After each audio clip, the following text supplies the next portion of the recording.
অনেক দিন পরই তোমাদের সাথে একটা ভিডিও শেয়ার করছি। এটা ছিল আষাঢ় নবমী পুজো, মানে উল্টো রথে আমাদের গ্রামে, মানে সিঙ্গিতে ক্ষেত্রপালে, বাবা ক্ষেত্রপালে পুজো হয়। সেখানেই আমরা যাচ্ছি সকালে সকালে সবাই মিলে একসাথে পুজো দিতে যাচ্ছি। আমাদের পাড়া সবাই আছে, আর এদিকে মাসি, বোন, আমরা সবাই মিলেই যাচ্ছি।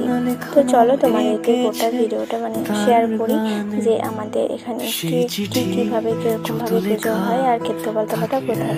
একদম সিঙ্গি বাস স্ট্যান্ডে নেমে একদম সোজা বাজার কোথায়, সেখান থেকে সবাই জিজ্ঞাসা করলে অনেককে যে বাবা ক্ষেত্রপালের মন্দিরটা কোথায়, ওখানে দেখিয়ে দেবে। আর এখানে তো বুঝতেই পারছো প্রচুর লোকজন, বছরে একবারই হয়, আর 12 মাস তো এখানে পুজোই হয়।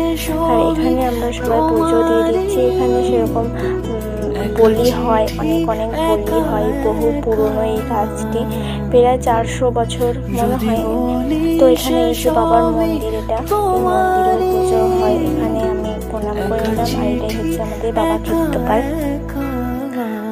তো ভিডিওটা যদি ভালো লাগে অবশ্যই লাইক, কমেন্ট অ্যান্ড সাবস্ক্রাইব করে দেবে চ্যানেলটিকে। যদি ইউটিউবে দেখো, তোমাদের কারো কিছু মানসিক থাকলে এখানে করতে পারো। বাবা তোমাদের সবাইকে ভালো রাখবে।